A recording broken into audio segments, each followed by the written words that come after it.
Hello, North Dakota. Bruce Moe here, running for governor as an independent candidate, write-in candidate in 2024. Why am I running as an independent?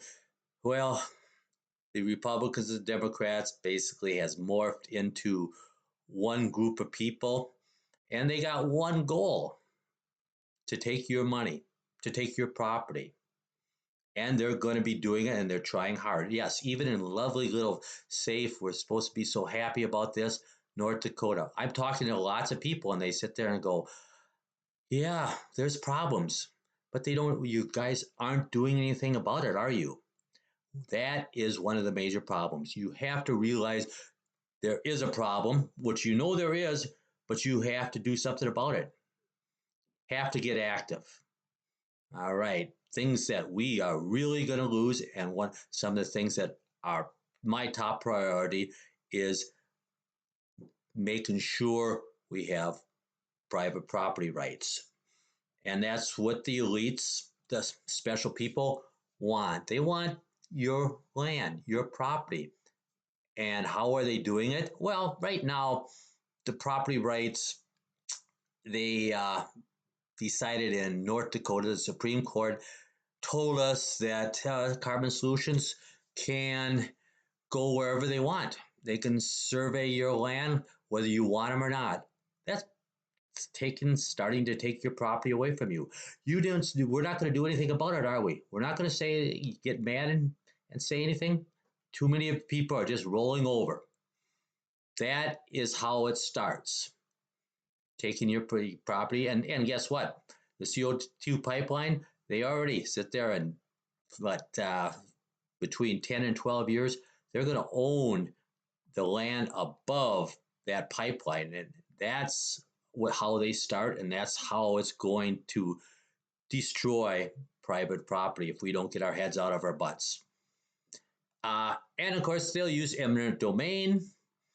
That's what they always are. They're talking about doing for that Carbon Solutions pipeline, which is a bunch of crap that only helps the elites, the special people out west that are going to get the oil out extracted easier at your expense. We're going to just roll over. Well, right now we are. We got to stop that stuff. And another major problem we have, of course, is how property taxes and how they're using it. They sit there and they get to choose and they get to make their own numbers. I mean, for instance, I'm not complaining about just us, but ours went up from $890 to over $2,400 in 3 years. That's how much they can do. They raise it. There's something wrong here. We cannot let this stuff happen. And they always talk about, well, we'll make some changes in it. After this election, they promised that in 2012. Nothing happened.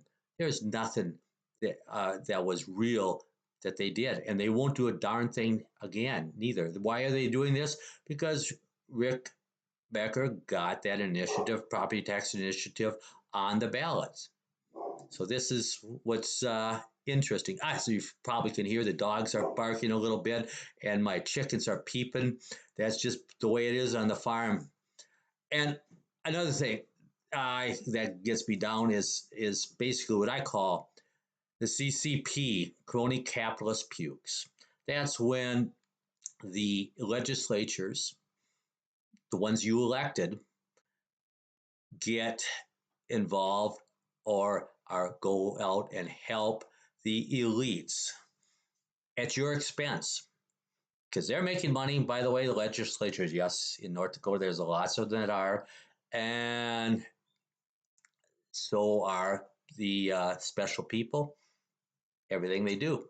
Social issues are something that they don't give a darn about, but that does divide us.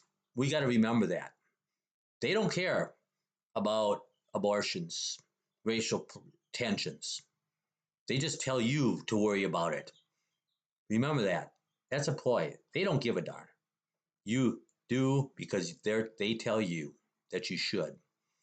Elections, obviously, lots of you guys know that there's lots of trouble with them. fraudulent. Yes, we have to get back to paper ballots one day, registration, you have to show ID, stuff like that. Tons of things we can do. Well, actually, you only need about 7 or 8 that'll take care of this. I got to sit there and ask one thing out of the people in one person in North Dakota. Who wants to be my lieutenant governor? Who's going to sit there and say, hey, I believe in what you're going to be doing, and I'll want to be your lieutenant governor? Just get a hold of me. Oh, by the way, you plan on running again in 4 years, because there's no way in heck I'm going to do more than one term. It's not, it's the way it should be. In and out, get it done, do the right thing. Try that a little bit, would you? Especially if you win Armstrong, do it. Just try to do it. Don't worry about yourself so darn much. Worry about North Dakota. All right, that's the way it should be. And people are saying, how the heck are you going to get elected? You're just a nobody. Nobody hears about you. Yeah, that's true, but I'm going to still sit up here and I'm going to get out my podcast every once in a while, and I'm going to sit there and think about the book I once read, The Tipping Point, where they sit there and say, hey, you can make changes, huge changes, with only 10%. 10% of a truly devoted populace. If you seriously think that, and you're going to do everything you can to make these changes happen, that is the only way you can do is going to work. And I need about 10% of the population to sit there and say, hey, we're done with this. We're done with the R and the D. We don't believe them. They don't help us. They're against us. As soon as we realize that, 10% of us, and we get out there, somebody crazy old man like me can get voted in. By the way, there's one thing that I have to ask of you. I do not want anybody using violence to make a case. If you're on my side and you talk about violence, I'll sit there and say, get out of here. No, this is going to be a peaceful uh, change and a peaceful election.